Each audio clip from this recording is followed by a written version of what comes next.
Paunawa, ang lahat ng nakapaloob sa kwentong ito, ay pawangkathang isip lamang, at hindi tunay na nangyari. Salamat po.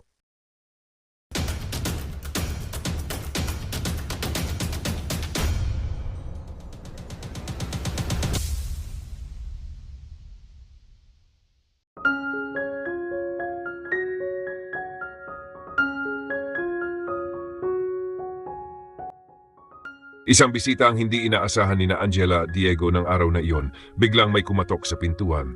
Nang buksan ni Angela, nanigas siya nang makita ang lalaking nasa harap niya. Benedict, tahimik na nakatingin sa kanya ang lalaki. Angela, may hawak itong isang brown envelope.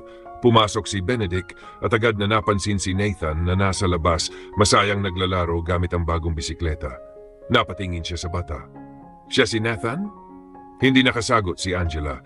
Binuksan ni Benedict ang envelope at inilabas ang isang dokumento, DNA test. Nanginginig ang kamay ni Angela nang kunin niya iyon.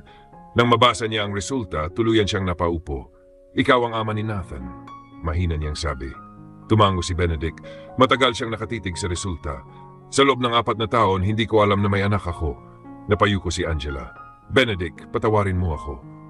Masakit ang mga mata ng lalaki. Hindi ko alam kung alin ang mas masakit, Angela. Ang malaman na may anak pala ako o ang malaman na itinago mo sa akin ang katotohanan sa loob ng 4 na taon. Napaluha si Angela. Natakot ako. Hindi mo man lang ako binigyan ng pagkakataong maging ama niya. Walang naisagot si Angela. Sa kabilang bahagi ng silid, tahimik na nakatayo si Diego. Narinig niya ang lahat. Unti-unting bumigat ang kanyang dibdib.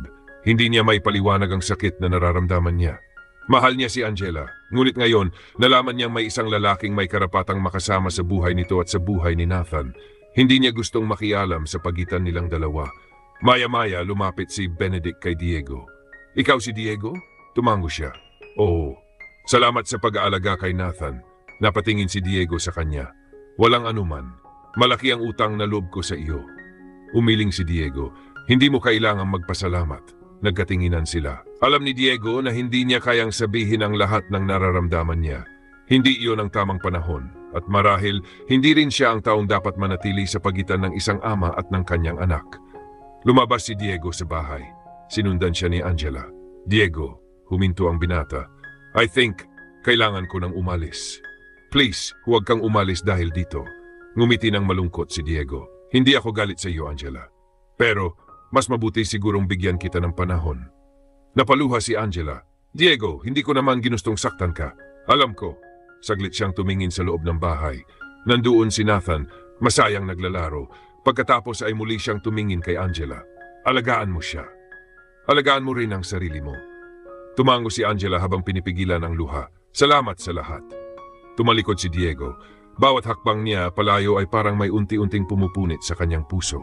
Muli na namang kailangan niyang iwan ang isang babaeng minahal niya. Ngunit sa pagkakataong ito, hindi siya iniwan. Siya mismo ang piniling lumayo.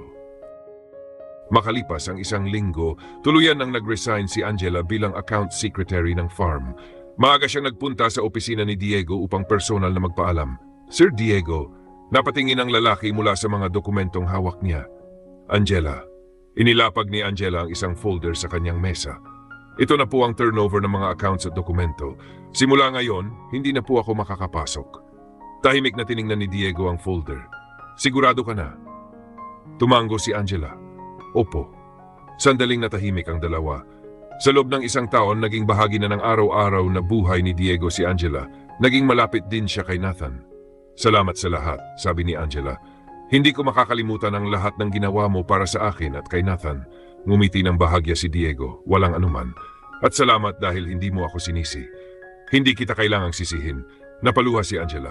Mag-ingat ka, Diego. Ikaw rin. Nagkamayan sila. Pagkatapos ay tumalikod si Angela at lumabas ng opisina. Nanatiling nakaupo si Diego habang pinagmamasdan ang pintuang nagsara. Muli na naman siyang naiwan. Ngunit sa pagkakataong ito, wala na siyang balak habulin ang sinumang umaalis. Bumalik siya sa mga dokumentong nasa harap niya at pilit ibinalik ang isip sa trabaho. Samantala, sa labas ng opisina, huling beses na tumingin si Angela sa farm bago siya tuluyang umalis. Pareho nilang alam na tapos na ang kabanatang iyon. Ngunit hindi nila alam kung ano ang susunod na kabanatang naghihintay sa kanilang buhay. Isang araw, nasa mangahan si Diego para inspeksyunin ang mga ani. Isa-isa niyang tinitingnan ang mga mangga habang kausap ang ilang manggagawa nang biglang nagmamadaling lumapit si Boyet, ang kanyang kanang kamay. Sir Diego, napalingon agad siya. Bakit? Hinihintay po kayo sa opisina, may tumawag po. Anong nangyari? Huminga ng malalim si Boyet. Yung papa niyo po, inatake raw, nanigas si Diego. Ano? Bigla raw pong bumagsak sa bahay, kailangan na raw dalhin sa ospital. Hindi na nagtanong pa si Diego, nasaan ang sasakyan? Nasa harap na po. Mabilis siyang naglakad palabas ng mangahan. Boyet, ikaw muna ang bahala rito. Opo, sir. Sumakay agad si Diego sa sasakyan. Habang umaandar ito papunta sa kanilang bahay, hindi niya mapigil ang kabahan. Ilang taon na niyang nakikitang unti-unting humihina ang kanyang ama, pero ngayon lamang niya naramdaman ang ganitong klaseng takot. Please, Papa. Mahigpit niyang hinawakan ang kanyang mga kamay. Huwag naman. Hindi niya alam kung ano ang naghihintay sa kanya sa ospital. Ang alam lamang niya, kailangan niyang makarating agad sa tabi ng kanyang ama. Dahil medyo malayo ang ospital mula sa kanilang bahay, halos 20 minuto ang biyahe bago makarating doon ang ama ni Diego. Pagdating nila sa ospital, agad itong isinugod sa emergency room. Mabilis na bumaba si Diego mula sa sasakyan at sumunod sa mga nagdala sa kanyang ama. Doktor, tulungan ninyo ang papa ko. Agad siyang pinigilan ng isang nurse sa pintuan ng ER. Sir, kailangan po ninyong maghintay sa labas. Pero papa ko po yon. Sir, gagawin po namin ang lahat. Napaatras si Diego. Nakatayo siya sa harap ng pintuan ng ER habang pinagmamasdan ng mga doktor at nurse na abala sa pag-aalaga sa kanyang ama. Maya-maya, dumating ang kanyang ina at si Andre. Diego, agad silang lumapit sa kanya. Nasaan ang papa mo? Nasa loob, ma. Napahawak sa dibdib ang kanyang ina at napaupo sa upuan. Anak, hinawakan ni Diego ang balikat ng kanyang ina. Magiging okay siya, ma. Ngunit kahit sinasabi niya yon, hindi niya rin alam kung totoo ang kanyang sinasabi. Lumipas ang ilang minuto, patuloy silang nakatingin sa pintuan ng ER hanggang sa tuluyang bumukas yon. Lumabas ang doktor at seryoso ang mukha. Agad tumayo si Diego. Doktor, tumingin ang doktor sa kanilang pamilya. May kailangan po akong ipaliwanag sa inyo. Halos pigil hininga silang tatlo habang hinihintay ang sasabihin ng doktor. Mahigpit ang pagkakahawak ni Diego sa kamay ng kanyang ina. Si Andre naman ay tahimik na nakatingin sa doktor. Dok, kumusta po ang papa ko? Huminga ng malalim ang doktor bago sumagot. Nastabilize na po namin siya. Napapikit si Diego sa ginhawa. Salamat sa Diyos. Pero kailangan pa rin po siyang obserbahan ng mabuti, dagdag ng doktor. Mabuti at agad ninyo siyang nadala rito. Pwede po ba namin siyang makita? Sa ngayon, hindi pa. Kailangan muna siyang manatili sa ER habang minomonitor namin ang kanyang kondisyon. Tumango si Diego. Dok, magiging okay po ba siya? Saglit na natahimik ang doktor. Malaking tulong na naging mabilis ang pagkakadala sa ospital, pero kailangan nating hintayin ang resulta ng mga pagsusuri. Tumango si Diego. Salamat po, Dok. Umalis ang doktor. Muling naupo ang tatlo. Napabuntong hininga si Diego at tumingin sa pintuan ng ER. Sa gitna ng kanyang pangamba, isang bagay ang malinaw sa kanya. Hindi pa siya handang mawala ng isa pang taong mahalaga sa kanyang buhay. Anak, magpahinga ka muna. Ako na muna ang magbabantay sa papa mo. Halos 2 araw nang walang maayos na tulog si Diego mula nang dalhin sa ospital ang kanyang ama. Hindi pa rin ito nagigising simula nang isugod sa ER. Umiling si Diego. Okay lang ako, ma. 2 araw ka ng ganyan, hindi ka na nga halos kumakain. Tumingin si Diego sa loob ng silid kung saan nakahiga ang kanyang ama. Gusto ko lang siyang hintayin. Lumapit ang kanyang ina at hinawakan ang kanyang balikat. Anak, kailangan ka rin ng papa mo. Kapag nagising siya, gusto niyang makita kang maayos. Napabuntong hininga si Diego. Ma, umuwi ka muna kahit ilang oras lang. Ako ang bahala rito. Matagal na nakatitig si Diego sa kanyang ama. Sa huli, napilitan siyang tumango. Sige po, ma, pero tawagan mo ako agad kapag nagising siya. Opo. Bago siya umalis, lumapit muna si Diego sa kama ng kanyang ama. Hinawakan niya ang kamay nito. Papa, mahina ang kanyang boses. Maghintay ka sa akin, babalik ako. Saglit siyang nanatili roon bago tuluyang lumabas ng silid.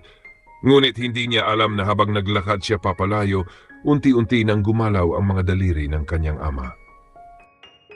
Habang nagmamaneho pa uwi si Diego, hindi niya maiwasang alalahanin ang kanyang ama noong malakas pa ito. Naalala niya ang mga panahong sabay silang nagtatrabaho, ang mga payo nito at ang mga simpleng sandaling magkasama sila. Bigla niyang inihinto ang sasakyan sa gilid ng kalsada. Napapikit siya at napahawak sa manibela. Bakit tila lahat ng mahal ko sa buhay ay kinukuha sa akin? Napabuntong hininga siya. Si Kalyana, si Angela, sandali siyang natahimik. At ngayon, si Papa. Hindi niya alam kung hanggang kailan niya kayang tiisin ang sunod-sunod na sakit. Pati ba naman siya? Napayuko si Diego. Wag naman sana. Ilang sandali siyang nanatili sa loob ng sasakyan. Hindi niya namalayan na unti-unti nang tumutulo ang kanyang mga luha. Mabilis niya itong pinahid gamit ang likod ng kanyang kamay. Huminga siya ng malalim bago tumingin sa labas ng bintana. Tahimik ang paligid. Pinilit niyang pigilan ang emosyon. Kailangan kong maging matatag. Muli niyang pinaandar ang sasakyan. Ngunit kahit umuusad na siya pauwi, hindi pa rin mawala sa isip niya ang ama niyang nakahiga sa ospital. Umaasa siyang pagbalik niya roon ay sasalubungin siya ng isang magandang balita. Sa halip na umuwi sa kanilang bahay, sa farm nagtungo si Diego. Kailangan muna niyang mapag-isa. Pagdating niya sa mansyon, agad siyang nagtungo sa kanyang opisina. Ngunit bago pa siya makarating doon, nasalubong niya si Aling Baby. Diego, napahinto ang binata. Bakit nandito ka? Akala ko umuwi ka na. Sa ospital po ako nanggaling. Pauwi na sana ako, pero dito ako napadiretso. Napansin ni Aling Baby ang pagod sa mukha niya. Hindi ka pa rin natutulog ng maayos. Umiling si Diego. Halos 2 araw na po. Anak, magpahinga ka naman. Susubukan ko po. Tiningnan siya ni Aling Baby nang may pag-aalala. Kumusta ang papa mo? Pareho pa rin po. Hindi pa rin nagigising. Napabuntong hininga ang matanda. Ipagdasal natin siya, tumango si Diego. Opo. Nagpatuloy siya papunta sa opisina. Pagpasok niya, ibinagsak niya ang katawan sa swivel chair at napapikit. Sa dami ng problemang dumating sa buhay niya, ngayon lamang niya naramdaman na gusto niyang huminto kahit saglit. Ngunit kahit ipinikit niya ang kanyang mga mata, ang mukha ng kanyang ama ang patuloy na bumabalik sa kanyang isip. Samantala sa Amerika, tahimik na nakatingin sa malayo si Kalyana ng umagang iyon. Nasa veranda siya at hawak ang isang tasa ng kape, ngunit hindi man lamang niya ito nalalasahan. Malalim ang iniisip niya. Napansin siya ng kanyang ama na matagal nang nakatingin sa kanya. Lumapit ito at umupo sa kanyang tabi. Anak, napalingon si Kalyana. Papa, may problema ba? Umiling siya. Wala naman. Sigurado ka? Sandaling natahimik si Kalyana. May naisip lang ako. Si Diego? Natigilan siya. Hindi na siya nakasagot. Napangiti ng bahagya ang kanyang ama. Matagal na kitang kilala, Kalyana. Alam kong hindi mo pa rin siya nakakalimutan. Napayuko ang dalaga. Halos 5 taon na, Papa. Pero hindi ibig sabihin noon ay nakalimutan mo na. Napahawak si Kalyana sa tasa. May mga bagay kasi na hindi ko na kayang baguhin. At may mga bagay na kailangan mong harapin. Tumingin siya sa kanyang ama. Ano po ang ibig mong sabihin? Kung may taong hanggang ngayon ay nasa puso mo, baka panahon nang sabihin mo sa kanya ang katotohanan. Natahimik si Kalyana. Agad niyang naisip ang 2 anak na naglalaro sa loob ng bahay. Si Zeki, si Zai, at ang kanilang ama na hanggang ngayon ay walang alam na mayroon siyang 2 anak. Napabuntong hininga siya. Natakot lang talaga ako, Papa. Marahang hinawakan ng kanyang ama ang balikat niya. Hindi habang buhay mawawala ang takot kung hindi mo ito haharapin. Napatingin muli si Kalyana sa malayo. Sa unang pagkakataon matapos ang mahabang panahon, naisip niyang baka dumating na talaga ang panahon para hanapin niya si Diego.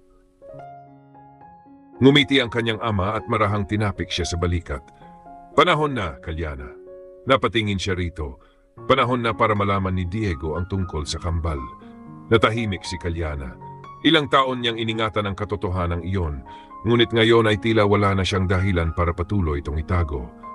Tumingin siya sa loob ng bahay kung saan naririnig ang tawanan ni Zeki at Zai. Mahalaga sa akin si Diego, Papa. Kung ganoon, bigyan mo rin siya ng pagkakataon maging bahagi ng buhay ng mga anak niya. Napaluha si Kalyana. Sa tingin mo ba, mapapatawad niya ako? Walang makapagsasabi kung ano ang magiging sagot niya, pero karapatan niyang malaman ang katotohanan. Pinunasan ni Kalyana ang kanyang mga luha. Tumango siya. Siguro, tama ka. Muli siyang tumingin sa kanyang mga anak. Sa pagkakataong iyon, hindi natakot ang nangingibabaw sa kanyang dibdib, kundi ang matagal ng hangaring muling makausap ang lalaking hindi niya kailanman nakalimutan. Makikilala na kayo ng papa ninyo, mahina niyang bulong. At sa unang pagkakaon matapos ang 4 na taon, nagpasya si Kalyana na bumalik sa Pilipinas. Mommy, saan po tayo pupunta? Tanong ni Zai habang binibihisan siya ni Kalyana. May pupuntahan tayo sa Pilipinas, anak, sagot ni Kalyana habang inaayos ang damit nito. Samantala si Sabrina naman ang nagbibihis kay Ziki. Napatingin si Kalyana kay Sabrina. Handa na ba ang lahat? Tumango si Sabrina. Oo, naayos ko na ang mga gamit nila. Tumingin si Kalyana sa kambal. Matagal na panahon na rin. Kinakabahan ka? Tanong ni Sabrina. Tumango si Kalyana. Oo. Ngunit sa pagkakataong iyon, buo na ang kanyang desisyon. Hindi na siya atras. Babalik siya sa Pilipinas kasama ang kanyang 2 anak. At sa wakas, malalaman na ni Diego na may 2 anak siyang 4 na taon nang naghihintay na makilala siya. Halos mag-aalas 9 na nang magising si Diego. Hindi niya namalayan na nakatulog pala siya sa sofa sa loob ng kanyang opisina. Pagmulat niya, ilang segundo siyang nakatitig sa kisame bago niya naalala ang nangyari. Agad siyang bumangon at kinuha ang cellphone niya. 9 na. Napahawak siya sa kanyang mukha. Muli niyang naalala ang kanyang ama na nasa ospital. Kinuha niya ang kanyang gamit at mabilis na tumayo. Kailangan na niyang bumalik sa ospital. Bago pa man makalabas si Diego, bumukas ang pinto ng kanyang opisina. Pumasok si Aling Baby na may dalang tray ng pagkain. Diego, saan ka pupunta? Sa ospital po. Pupuntahan ko si Papa. Agad na inilapag ni Aling Baby ang tray sa mesa. Kumain ka muna. Aling Baby, hindi na po ako nagugutom. Anak, halos 2 araw ka nang walang maayos na tulog at pagkain. Maupo ka. Napabuntong hininga si Diego ngunit napilitan siyang umupo. Kaunti lang po. Kaunti man, basta kumain ka. Tahimik na kumain si Diego habang nakatayo sa tabi niya si Aling Baby. Kumusta na ang papa mo? Hindi pa rin po nagigising. Magiging maayos din ang lahat. Huwag kang mawala ng pag-asa. Tumango si Diego. Matapos ang ilang subo, tumayo na siya. Salamat po. Mag-ingat ka at tawagan mo ako kapag may balita. Opo. Kinuha ni Diego ang kanyang susi at mabilis na lumabas ng opisina. Hindi niya alam na sa araw ding iyon, 1 taong matagal nang nawala sa buhay niya ang muling papalapit sa probinsya. Dumaan muna si Diego sa grocery bago tuluyang pumunta sa ospital. Kumuha siya ng ilang bottled water, prutas, biskwit at iba pang pagkain para sa kanyang ina at kapatid. Naglagay rin siya ng ilang kailangan para sa pananatili nila sa ospital. Habang nagtutulak ng cart, napansin niyang halos lahat ng iniisip niya ay ang kanyang ama. Sana magising ka na pa. Pagkatapos magbayad, mabilis siyang bumalik sa sasakyan. Inilagay niya ang mga pinamili sa likod at agad na nagmaneho patungo sa ospital. Hindi niya alam na habang papalapit siya roon, papalapit din sa kanyang buhay ang isang nakaraan na matagal na niyang iniwang nakaraan. Pagdating ni Diego sa silid ng kanyang ama, agad niyang napansin ang katahimikan. Mahimbing na natutulog si Andre sa isang upuan habang ang kanyang ina ay nakaupo sa tabi ng kama ng kanilang ama. Ma, kumusta na po si Papa? Tanong ni Diego. Napalingon ang kanyang ina. Wala pa rin, anak. Hindi pa rin siya nagigising. Lumapit si Diego sa kama at tinitigan ang kanyang ama. May sinabi ba ang doktor? Kanina pa sila nag-monitor. Sabi nila kailangan lang daw nating maghintay. Umupo si Diego sa tabi ng kama. Maghihintay tayo, ma. Hinawakan niya ang kamay ng kanyang ama. Papa, nandito na ako. Tahimik pa rin ang lalaki. Maya-maya, bahagyang gumalaw si Andre sa kanyang kinaupuan ngunit hindi ito nagising. Tumingin si Diego sa kanyang ina. Ma, kumain na po ba kayo? Ikaw muna ang kumain. Nagdala ka pa ng pagkain. May dala po ako para sa atin. Tumango ang kanyang ina. Sa kabila ng pagod na natili silang magkakasama sa silid, tahimik na umaasang sa anumang sandali ay bubuksan ng kanilang ama ang kanyang mga mata. Madaling araw nang makarating sina Kalyana at Sabrina sa mansyon kasama ang kambal. Pagkababa nila sa sasakyan, tahimik na pumasok si Kalyana sa bakuran habang hawak ang kamay ni Zai. Si Ziki naman ay hawak ni Sabrina. Bumukas ang pinto ng mansyon at lumabas si Aling Baby. Maam Kalyana, nanlaki ang mga mata ng matanda. Kayong lahat, tumango si Kalyana. Surprise po. Hindi pa rin makapaniwala si Aling Baby. Akala ko nasa Amerika pa kayo. Umuwi na po kami. Napatingin ang matanda sa 2 batang lalaki. At sino ang mga batang ito? Nagkatinginan sina Kalyana at Sabrina. Lumapit si Zai sa kanyang ina at mahigpit na humawak sa kamay nito. Mga anak ko po.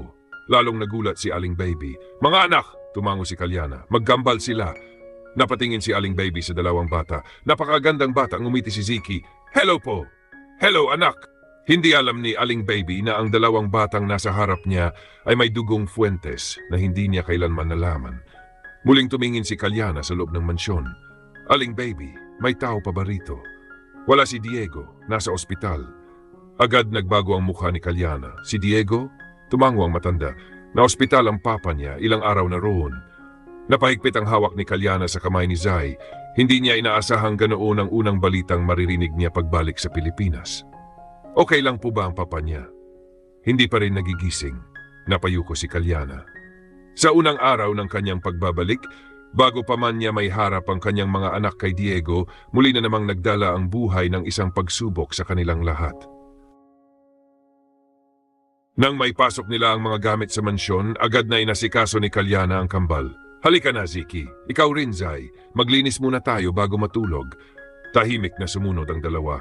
Tinulungan niya silang maligo at magpalit ng damit.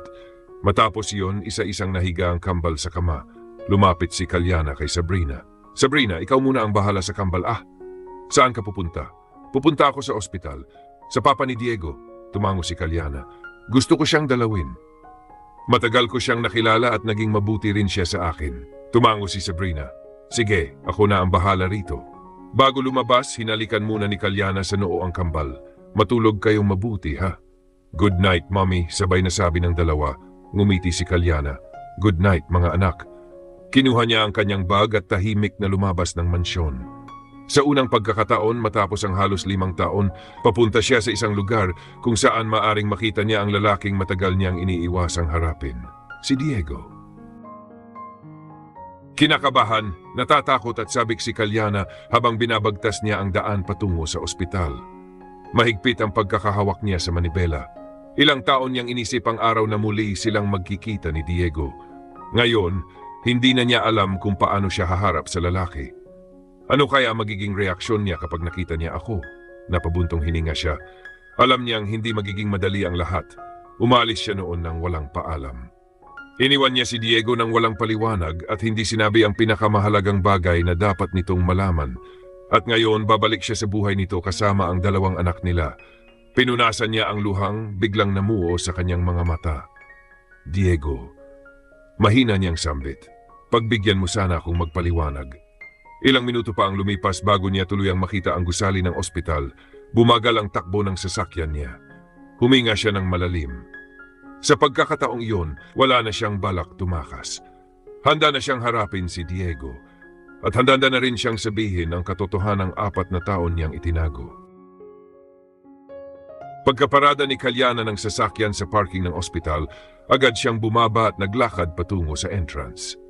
Hindi pa siya nakakalayo na may isang babaeng nagmamadaling lumabas mula sa kabilang bahagi ng parking. Hindi napansin ni Kalyana ang paparating na babae. Bigla silang nagbanggaan. Sorry po. Agad na inalayan ni Kalyana ang babae bago ito tuluyang matumba. Ngunit nang magtama ang kanilang mga mata, parehong natigilan. Nakilala agad ni Kalyana ang babae. Ang ina ni Diego. Tita? Nanlaki ang mga mata ng matanda. Kalyana? Hindi agad nakapagsalita ang dalawa. Makikita sa mga mata ng ina ni Diego ang kaba at pag-aalala. Ikaw ba talaga yan? Tumango si Kalyana. Opo, tita. Matagal siyang tinitigan ng babae. Anong ginagawa mo rito? Napayuko si Kalyana. Narinig ko po ang tungkol kay Tito. Gusto ko po siyang dalawin. Biglang napahawak sa kamay niya ang ina ni Diego. Salamat anak. Napatingin si Kalyana sa kanya. Kamusta na po siya? Napabuntong hininga ang matanda. Hindi pa rin siya nagigising. Nanikip ang dibdib ni Kalyana. Pwede ko po ba siyang makita? Tumango ang babae. Oo, tara. Magkasabay silang naglakad papasok sa ospital. Ngunit bago sila makarating sa elevator, napatingin muli ang ina ni Diego kay Kalyana. Alam mo ba na si Diego? Natigil ito. Si Diego ay halos hindi na natulog simula nang ma-ospital ang papa niya. Napayuko si Kalyana. Mas lalong bumilis ang tibok ng kanyang puso. Hindi niya alam kung paano niya haharapin si Diego kapag nagkita sila.